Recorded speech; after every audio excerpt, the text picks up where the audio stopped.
나는 선한 목자라.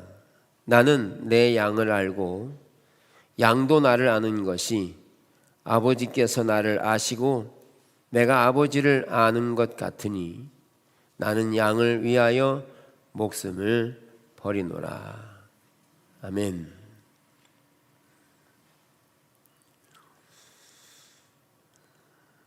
네, 오늘 나눌 내용은 피에로의 삶입니다. 피에로의 삶. 피에로는 영어의 약자입니다. P는 기도라는 뜻이고요. 그리고 L은 하나님의 음성을 듣는 것. O는 순종이라는 의미를 가진 영어의 약자입니다. 팔레스타인 해방기구가 아닙니다. 네, 이 세 가지 부분에서 우리가 나눌 텐데요. 이 피에로의 삶은 우리가 신앙생활을 할 수 있는, 유지시켜주는 아주 중요한 부분이라는 겁니다.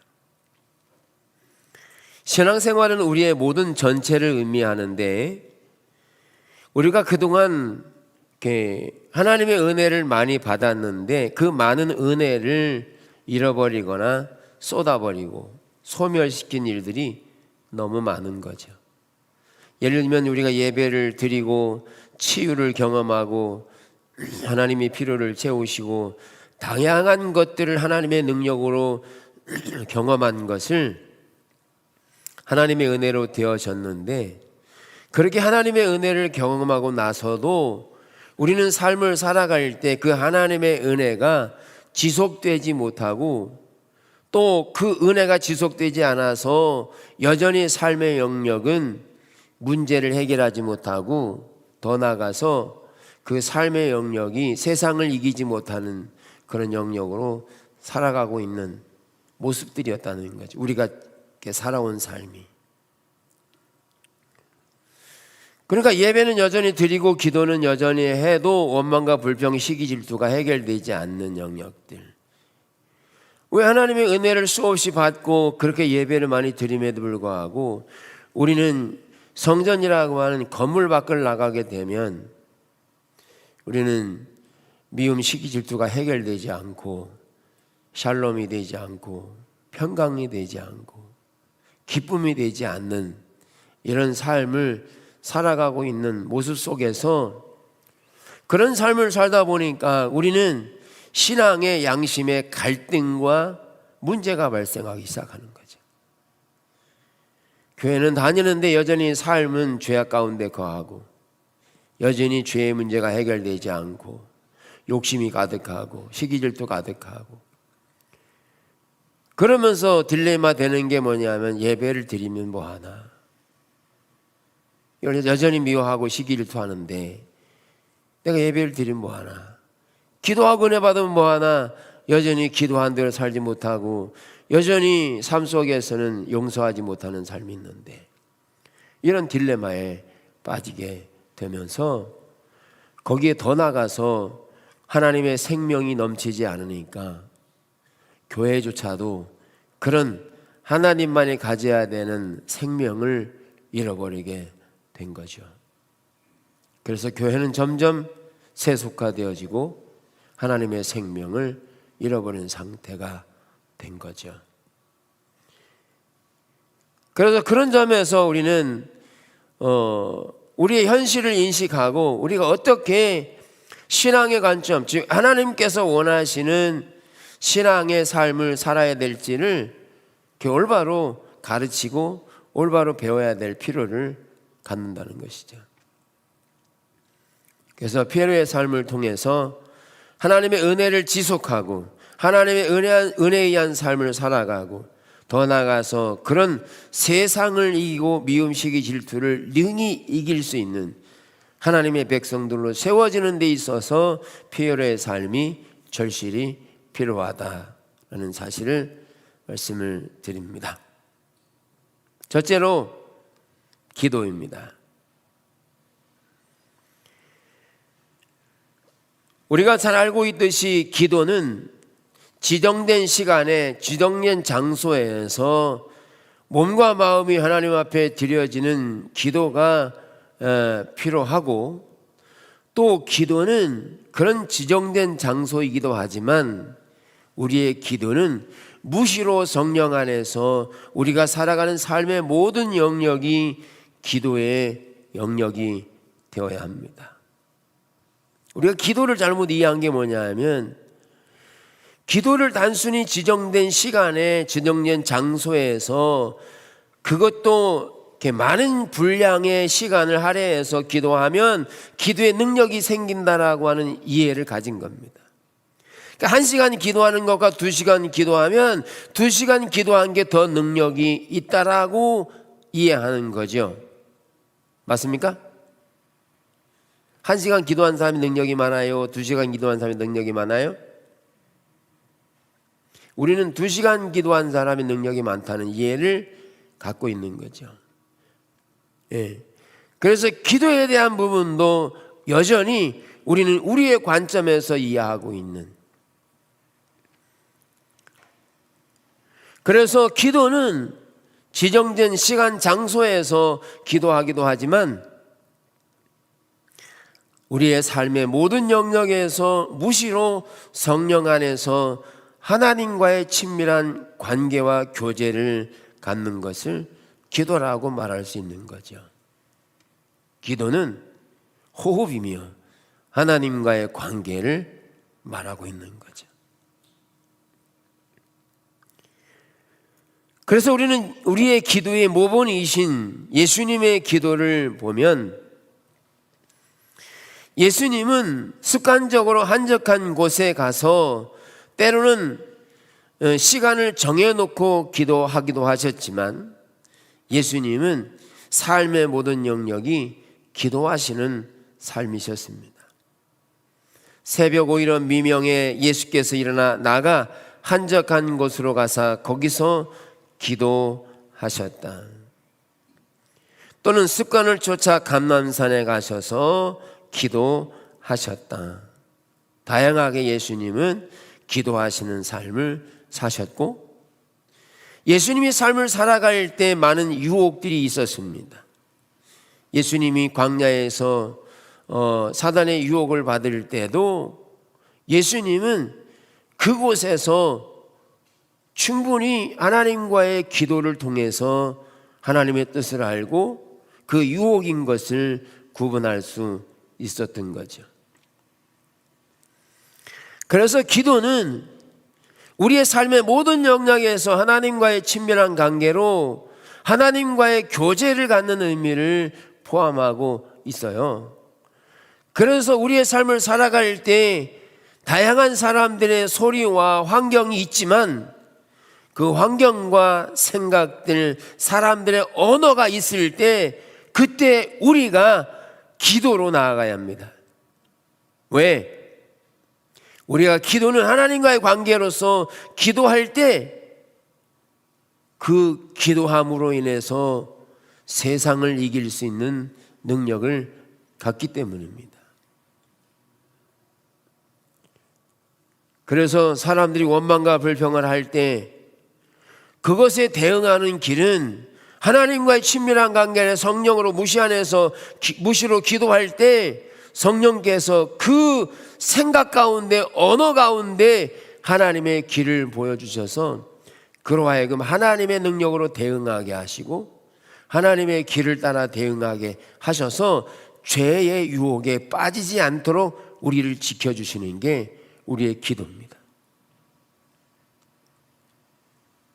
세상이 우리를 유혹할 때 우리는 세상이 유혹할 때 세상의 방법으로 똑같이 대응하거나 그것에 대해 싸우는 게 아니라, 이런 세상에 대해서 우리는 어떻게 대처하고 이 세상을 어떻게 이기는가를 기도를 통해서 하나님의 인도를 받고 그 하나님의 인도를 따라서 대적하고 이길 수 있어야 우리 안에 하나님의 은혜를 지킬 수가 있다는 거죠. 그렇게 하나님과의 친밀한 기도 가운데 있지 않으니까 우리의 가지고 있는 은혜가 죄로 인해서 무너져 내리는 거죠. 이것을 전형적으로 보여주는 것이 이스라엘 백성들의 삶이었습니다. 출애굽을 해서 홍해 앞에 놓였을 때 그들은 절박한 위험의 상태가 되었죠. 앞에는 홍해, 뒤에는 애굽의 정예 군사들이 돼서 샌드위치 돼버린 거잖아요. 어떻게 할 수 없는. 그래서 그들은 죽게 생긴 거였죠.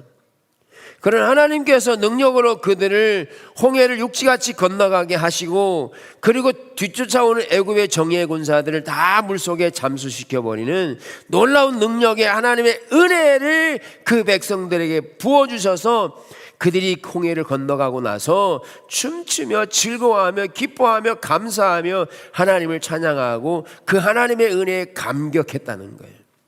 근데 왜 그 하나님의 은혜를 유지하지 못했느냐? 다음에 또 문제를 만났을 때 왜 그 하나님의 은혜가 유지되지 못하고 또다시 원망과 불평을 해대는 형태로 갔느냐? 그들은 환경에 집중하고 하나님께 기도하는 자세가 아니었던 거죠. 하나님의 의중과 의도를 묻고, 그리고 이 환경 속에서 하나님의 인도를 기다리고 하나님과의 친밀한 가운데 교제로 주님과의 기도, 이렇게 기도를 살면서 하지 않으니까 결국 환경에 의존해서 낙심하고 좌절해서, 이 낙심하고 좌절했다는 말이 뭐냐 하면 하나님의 은혜를 다 잊어버린 거죠. 소멸돼 버린 거죠. 그 하나님의 은혜가, 그 얼마나 놀라운 하나님의 능력입니까? 홍해를 가른 일이, 그런 감사와 기쁨과 승리가 완전히 무너져 내린 거죠. 다시 말하면 그렇게 하나님의 능력을 경험해서도 하나님 어디 계셔? 이런 얘기잖아요. 우리 하나님 맞아?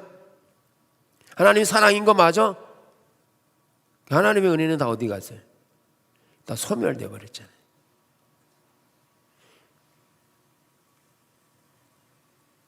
그래서 기도할 때 이 기도는 성령 안에서 무시로 하나님과의 친밀한 교제 안에서 일상적인 삶에서 다양한 환경 속에서 하나님께 기도하는.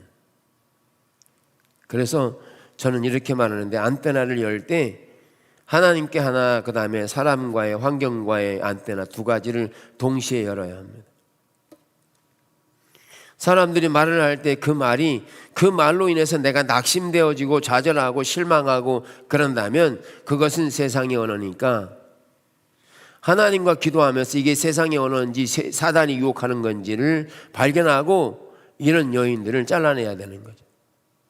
이걸 받아들이면 나로 하여금 하나님의 은혜를 잃어버리게 하는 요소니까.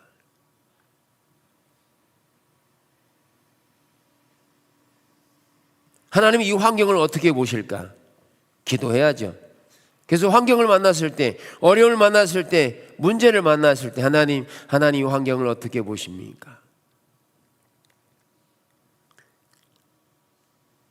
이거 기도해야 합니다.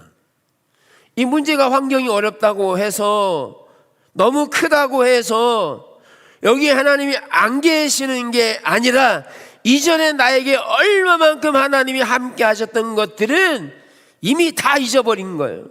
소멸돼 버렸어요. 왜? 이 앞에 놓인 환경이 너무 크다고 인식이 돼서 이전에 함께 했던 하나님의 은혜는 다 소멸돼 버린 거죠. 그러니까 이스라엘 백성들이 홍해 10번이나 하나님이 그 놀라운 능력을 보여주셔서도 그들은 믿음이 있었던 게 아닌 거라는 거죠. 그래서 기도는 하나님과의 나와의 친밀한 관계를 누릴 뿐만 아니라 우리는 신앙의 삶에 하나님의 은혜를 지속시켜 줄 수 있는 능력이 기도입니다. 그래서 성령 안에서 무시로 기도해야 합니다. 대화할 때도 기도하면서 대화해야 합니다.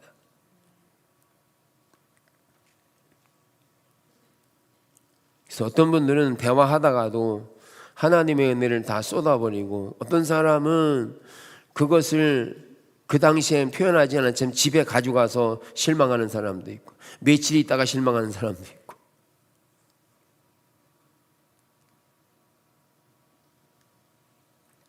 그러면 하나님의 은혜가 소멸되는 거죠. 하나님의 은혜가 소멸되면 우리 가운데 죄악이 가득하게 되고 죄의 욕구들이 발생되면서 그 죄의 욕구들이 나를 얽어매기 시작합니다. 얽어매기 시작합니다. 그래서 미움만 하더라도 미움만 가지면 그 미움이 계속해서 누룩과 같이 자꾸 더 부풀게 하고 더 생산해냅니다. 거짓으로 생산해내는 거죠.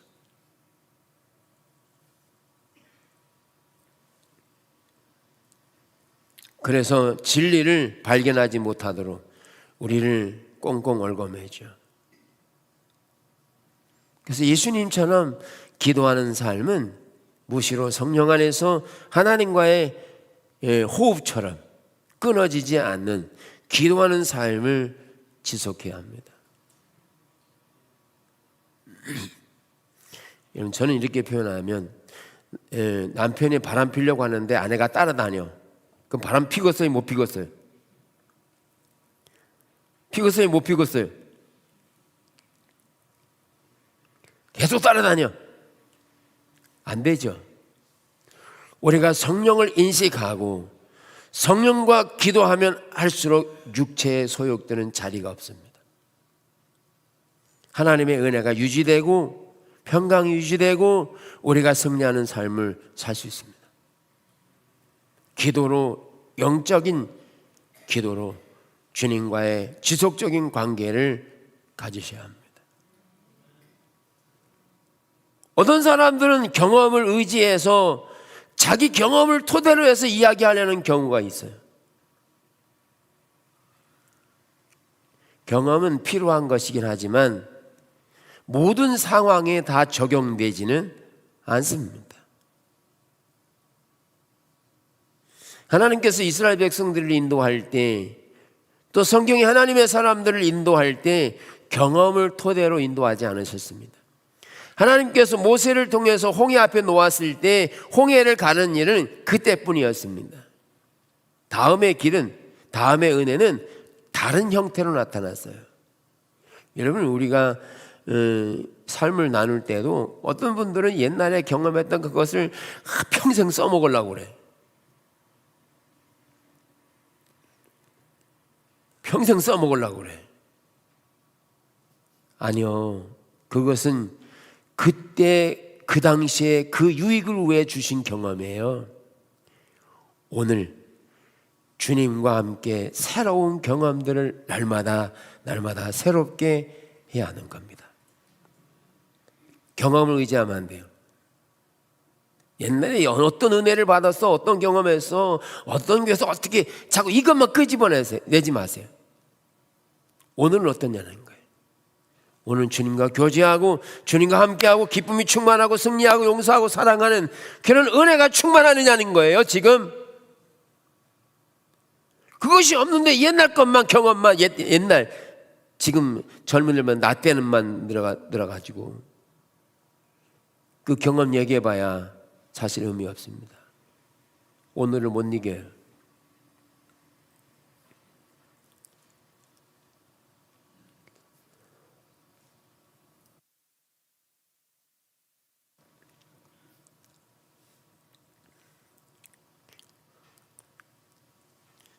누가복음 4장에 보면, 누가복음 22장에 보면 예수님께서 십자가에 못 박히기 전에 베드로, 야고보, 요한을 데리고 이렇게 가시죠. 그때도 예수님은 기도를 요청하시죠. 그런데 제자들은 그 주님의 기도에 부응하지 못하죠. 다 잠을 잡니다. 근데 그들이 피곤해서 잠을 잔 거는 맞아요. 그러니까 피곤해서 잠을 잘 수 있어요. 근데 하나님의 때가 이루어질 때 잠자는 것은 문제입니다. 여러분, 군인이 잠잘 수 있어요. 근데 전쟁 났는데 자면 되겠어요? 다 죽죠. 뭘 말하냐면 하나님이 하나님의 일을 이루어 가실 때 자면 안 된다는 거예요.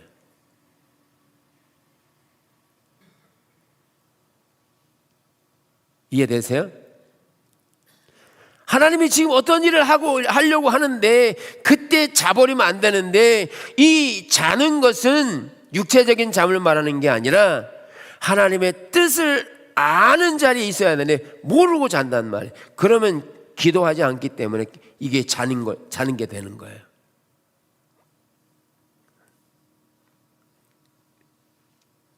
그 예수님이 이러세요.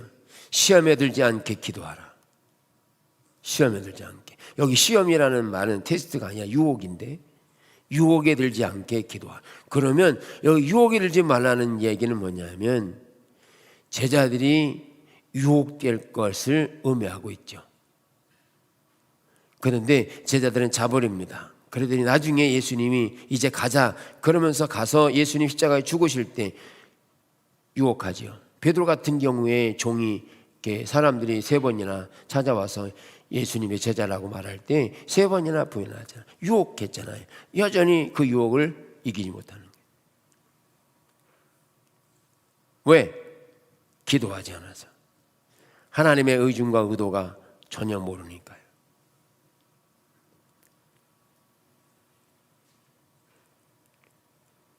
그래서 다양한 문제를 만날 때, 환경을 당할 때 우리는 무시로 성령 안에서 기도해야 합니다. 지정된 시간에 충분한 시간을 가지고 주님 앞에 기도하는 것도 중요하고요. 그리고 수시로 우리의 삶의 모든 영역에서 우리는 기도하는 삶이 되어야 합니다. 할렐루야. 그래야 하나님께서 내게 주신 은혜를 소멸하지 않고 지속적으로 유지할 수 있습니다. 그러면 샬롬이 돼서 평강이 유지되고요. 그리고 승리하는 삶을 살아가는, 삶에 생명이 넘치는 삶을 살아갈 수 있는 거죠. 할렐루야. 신나죠?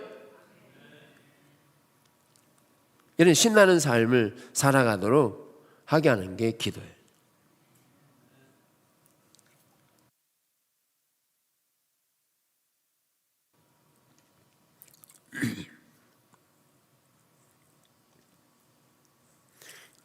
중보기도 때 어떤 분이 감동이, 저는 상처를 안 받는다고 감동 써주시더라고요. 저는 원래 상처를 많이 받았던 사람입니다. 작은 일에도 엄청 상처를 많이 받은 사람입니다. 지금은 웬만하면 상처를 잘 안 받습니다. 웬만하면. 제가 잘해서가 아니라 그것을 그때 상황에서 수시로 주님께 묻고 주님의 인도를 구하고 주님을 찾으면 찾을수록 상처가 되지 않고 평강이 유지되는 거죠. 아멘. 두 번째는 하나님의 음성을 듣는 것이죠.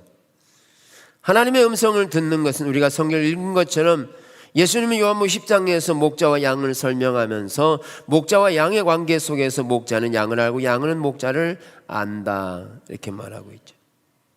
하나님의 음성을 듣는 것이죠. 하나님의 음성을 듣는 것은 친밀한 관계를 의미합니다. 주님의 음성을 들을 때, 이것은 주님의 음성을 듣는다는 것은 친밀함 속에 듣는 것이라서 이 무엇과 연결되냐면 하나님의 음성을 듣는다는 말은 주님을 안다라고 보셔야 합니다. 여기에 안다, 주님을 사랑한다는 말은 실질적으로 주님을 알고 사랑하는 것을 말하는 것입니다. 사무엘상 7장을 보면 사무엘이 나오는데요. 사무엘이 어려서부터, 그는 젖되고 나서 엘리에게 드려진 사람이 사무엘이죠. 그래서 전형적으로 성전 안에서 살았던 사람이 사무엘이에요. 그런데 사무엘이 성장했는데도 그는 엘리를 통해서 다양한 것들을 배우기는 했지만 아직 여호와를 알지 못한 사람이었어요. 근데 어느 날 하나님이 찾아오셔서 사무엘을 부르시는 거죠. 사무엘아 사무엘아 부르니까 사무엘이 엘리가 부르는 줄 알고 쪼로로 딸려가서 절 부르셨습니까? 아니다, 자라. 그랬더니 또 하나님이 부르시는 거죠. 그랬더니 쪼로로 딸려가서 엘리한테 부르셨습니까? 안 불렀다. 엘리가 깨닫고 다음에 부르거들랑 종이 듣겠사오니 말씀하옵소서 그러라고 하라. 그때 하나님께서 나타나셔서 부르시는 거예요. 그랬더니 사무엘이 말씀하옵소서 듣겠습니다. 그냥 하나님께서 하나님의 음성을 들려주신 이때 나타나신 하나님은 이론적인 하나님이 아니라 실제이신 하나님이 그 사무엘에게 나타나신 거죠. 나타나셔서 엄청난 말씀을 하시는 거죠. 사울 가문에 대한 심판을 예고하는 거죠. 너무너무 두려운 얘기죠.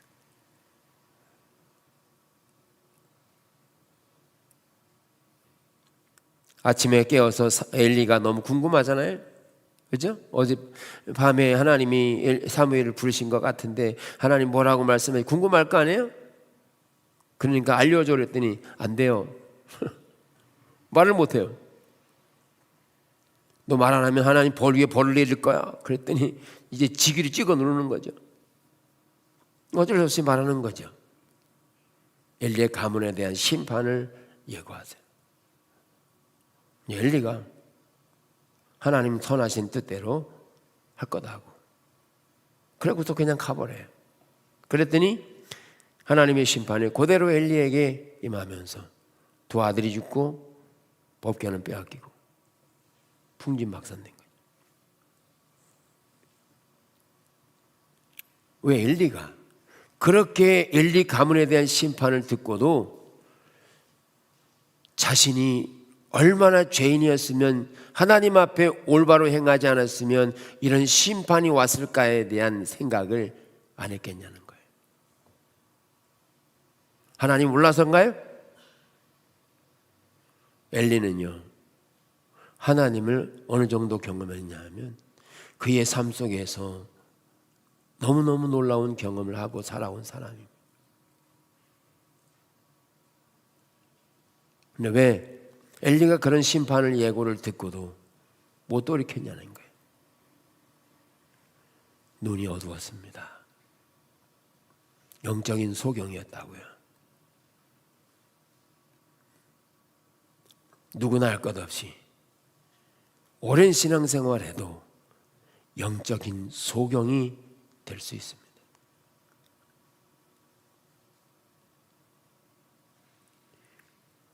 때는 우리가 기도 사역을 통해서 하나님께서 말씀하시면 그런 말씀을 듣고 정말 심각하게 그런가 해서 하나님이 정말 두렵고 떨리는 마음으로 경외하는 마음으로 하나님 정말 두렵고 떨리는 마음으로 주님 앞에서 주님을 간절히 찾고 주님 일이 정말 어떻게 되는지에 대한 일들을 알고자 해서 정말 그러신 분인가를 알고자 해서 그 감동을 들은 대로 애통해하고 회개하고 돌이켜서 말씀 앞에 비춰보고 그렇게 해서 돌이키려고 하는 자세를 가져야 되는데 엘리가 그러지 않았다고요.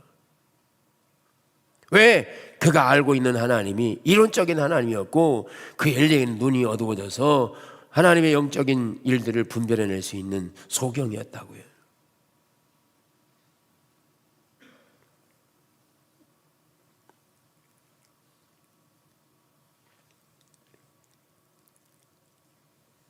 하나님 몰랐다니까요.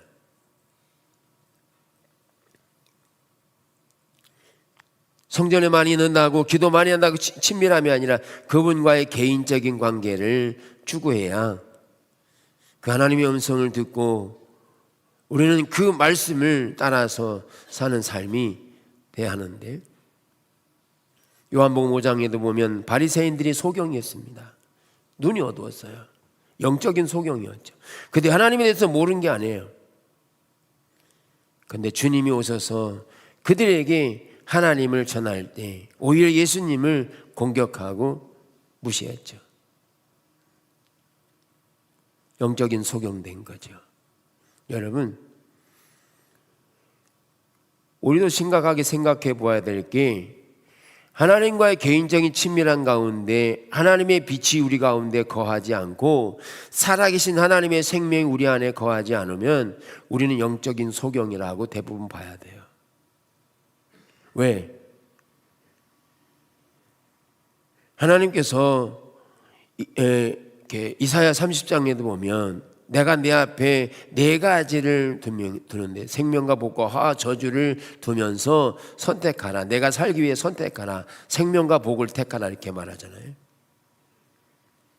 그런데 이게 어느 것을 선택하든지 선택하지 않으면 선택하지 않은 게 되는 거예요. 생명이 넘치지 않으면 화가 되고 죄가 되는 거예요. 우리가 그냥 넘어갈 얘기가 아니에요. 우리의 삶에 하나님의 생명이 반드시 넘쳐야 합니다. 안 넘치면 반대가 되는 거예요. 이거를 그냥 내버려 두고 넘어가면 영적인 소경이 돼서 엘리처럼 하나님이 심판을 무시하게 되고 그대로 되는 거예요. 나는 예배겠지. 난 예배 드렸는데 뭐 주일날 빠지지 않고 예배 드렸는데 그 의식이 대체해 주지 않아요. 그랬더라면 이사야 1장에 그렇게 수많은 기도를 하고 온갖 하나님이 말씀하신 내용들의 제사를 빠짐없이 잘 드렸어도 망했습니다.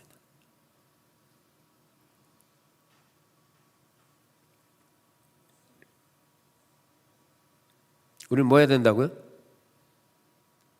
실제적으로 하나님과의 친밀한 가운데 있지 않으면 눈이 어두운 겁니다.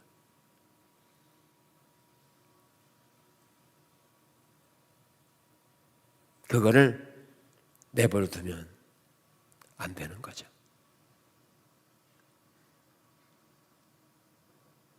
그럴 때 뭐만 선택하는지 아세요? 예레미야 때 팁으로 자기들이 선호하는 것을 선별적으로 선택해 받아들입니다. 자기에게 유리한 것, 자기가 원하는 것만 받아들여요. 선호하지 않는 것은 다 분리수거합니다.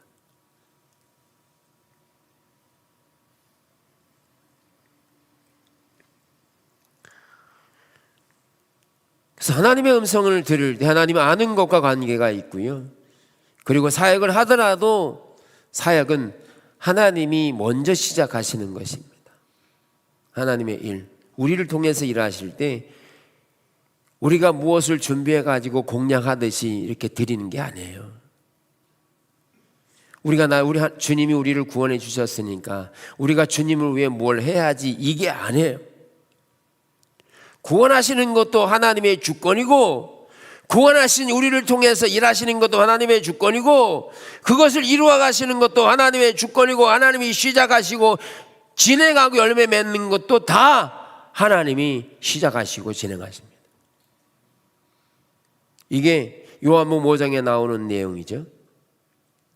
예수님은 아무것도 임의로 하지 않는다. 그러면서 스스로 아무것도 할 수 없다. 아버지께서 행하시는 것을 보고 나는 거기에 동참하는데 아버지께서 사랑한 자에게 보여주심으로 나는 온 삶으로 거기에 동참한다라고 말하고 있죠. 내년 표어가 선교적인 교회, 제가 이렇게 해야 되겠다라고 생각한 거 아닙니다. 하나님 자꾸 기도하는데 하나님께서 선교적인 교회를 하기를 원하셨어요.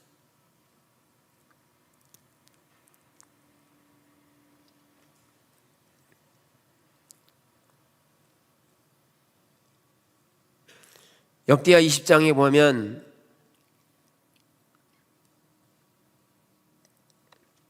여호사밧이 나오는데 여호사밧이 그 당시에 통치할 때 모압, 암몬, 마온이 3개의 연합군이 쳐들어왔습니다. 그래서 여호사밧이 두려워해서 뭐 했냐? 여호사밧이 두려워하여 여호와께로 낯을 향하고 간구하여 온 유다 백성에게 금식하라 공포하며 쳐들어왔어요. 자기가 군사를 동원해서 대적하지 않고 여호와께 이 전쟁을 어떻게 하실지를 여호와께 물으면서 여호와께 기도하기 시작합니다. 근데 하나님께서 여호사밧에게 말씀하시는 거죠. 성가대를 앞세우고 나가서 싸우라는 거예요. 칼을 든 게 아니고 그들에게 성가대를 만들어서 찬양을 부르며 그 적진을 향해 나가는 거예요. 그래서 대적을 이기게 하고 승리로 장식하는 내용이 역자 20장에 나와요. 그런 환경을 만났을 때 여호사밧이 어떻게 했느냐? 두려워하되 자기 자원으로 어떻게 할까를 찾는 게 아니라 이 전쟁을 하나님이 어떻게 하실지를 묻고 하나님께 기도하고 하나님의 알기를 구하고 하나님을 찾을 때 하나님의 방법을 주세요. 그랬더니 하나님의 방법으로 나아간 여호사밧이 그 전쟁을 승리로 이끄는 장면이 나와요. 하나님이 시작하시고 하나님이 이루어 가세요.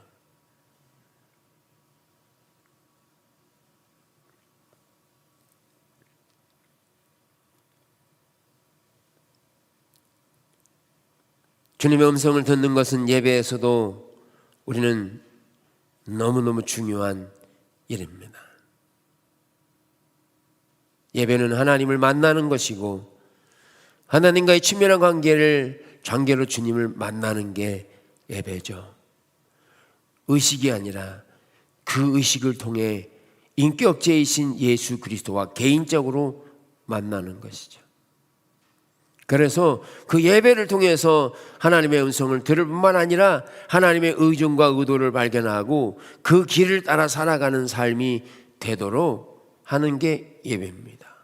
그래서 솔로몬 성전을 지었을 때도 거기에 여호와의 이름을 두시기로 한 그곳 성전, 하나님의 이름을 두기로 하셨는데 그 하나님의 이름을 두신 곳은 하나님의 임재가 있는 곳이어야 되는데, 그런데 그 성전에 하나님의 임재가 떠나버리면 더 이상 성전은 아니라는 거죠.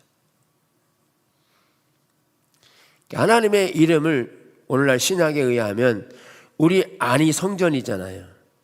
주님이 우리를 성전 삼고 우리의 심령에 거하게 되는데, 근데 우리가 우리 마음밭에서 주님을 떠나면 하나님도 떠나시는 거죠.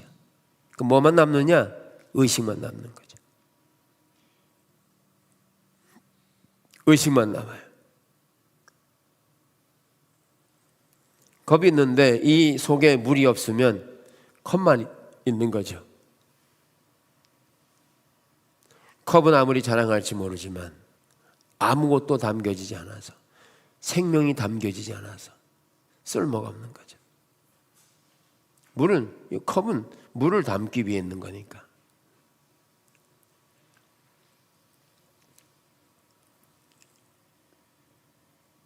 그래서 오늘날 예배를 의식으로 이해하고 예배 한번 드리면 교인의 의무를 다한 것으로 이해하는 거죠. 그러면 나머지는 다 괜찮은 것처럼, 그 나머지는 하나님이 축복하시는 것처럼.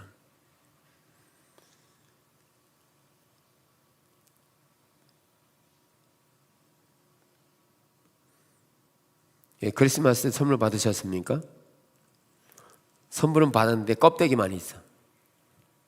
내용물은 없고 껍데기만 받았어. 그러면 좋아하실 분 계세요? 한 분도 안 계실 겁니다. 껍데기만 받아요. 케이크 받았는데 케이크는 자기가 다 먹고 껍데기만 갖다 줘요. 좋아할 사람 아무도 없죠. 하나님 앞에 예배 드릴 때 껍데기만 와 있어요. 몸만 와 있어요. 우리의 생각과 마음과 하나님의 의중과 의도는 다 잃어버리고, 그러면 하나님이 예배를 받으시겠냐고요.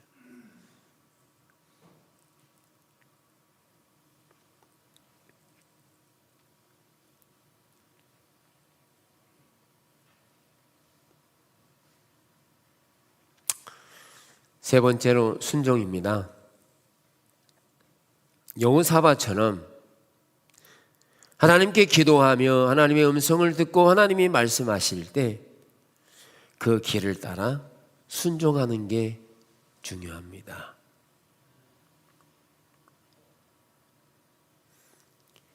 사도행전 9장을 보면 사울이 회심하는 과정에서 예수님을 만나죠.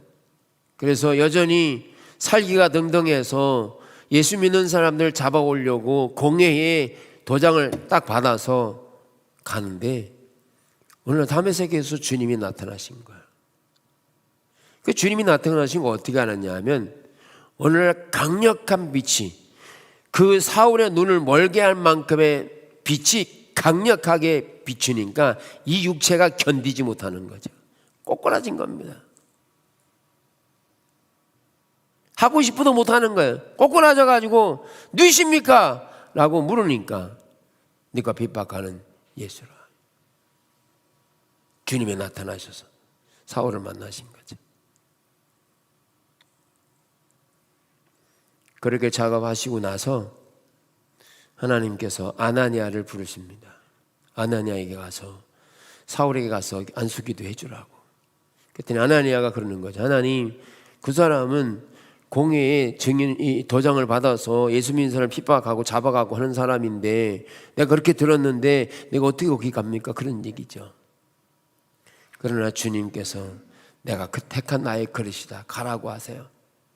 그랬더니 아나니아가 그 주님의 말씀을 듣고 사울에게 갑니다. 그런데 아나니아가 사울에게 갈 때는요, 자기가 감옥에 갈 것도 예상하고 가야 됐습니다.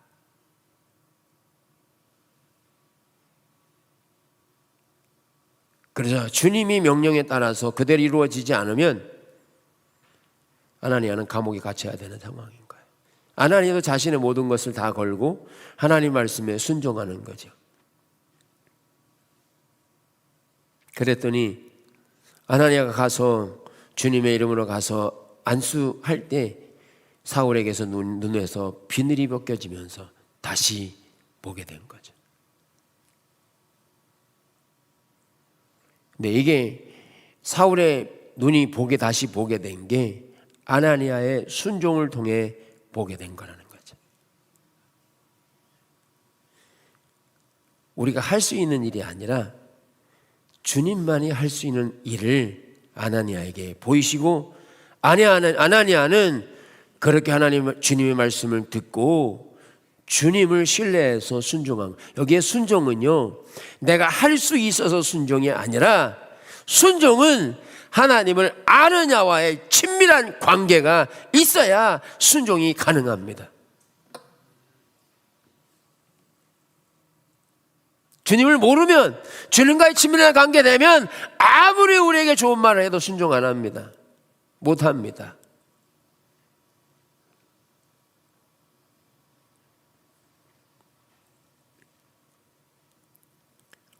여호사밧이 성가대를 조직해서 전쟁터에 나가라고 할 때 인간의 생각으로 되는 일이 아니죠. 누구를 알았기 때문에요. 살아계신 하나님, 나에게 말씀하시는 그분이 누구인가를 알기 때문에 무엇할지 모르지만 하나님의 음성을 듣고 성가대를 조직해서 칼을 들고 있는 저들을 향해 나가는 거죠. 순종은 주님과의 친밀한 관계 안에서 그분을 알 때 온 몸으로, 온 삶으로 동참하는 것입니다. 그래서 여호사밧이 승리하게 된 거죠. 이것은 성경에 기록된 이야기고 모세의 이야기고 다양한 성경의 이야기들임에도 동시에 곧 우리가 살아가는 삶의 이야기도 된다는 것이죠. 그럼 우리의 삶에서 하나님과의 친밀한 관계 안에서 하나님 우리에게 말씀하실 때 우리는 그분을 알아서 믿음으로 순종할 때 그 순종한 삶을 통해서 하나님이 그 삶 속에 함께 계셔서 하나님의 영광을 드러내고 하나님의 은혜가 지속되도록 우리와 함께 하시는 거죠. 그 주님의 은혜가 늘 지속적으로 함께해서 세상을 이기고 세상을 유익하게 하고 세상 사람들에게 생명을 나누어 줄 수 있는 그리스도인이 되도록 우리를 세워가기를 원하시는 거죠. 그게 선교적인 교회로 이루어질 겁니다. 빛이 되려면 우리가 먼저 빛된 삶을 살아가는 영역이 돼야 그들 가운데 비춰질 수가 있는 거죠.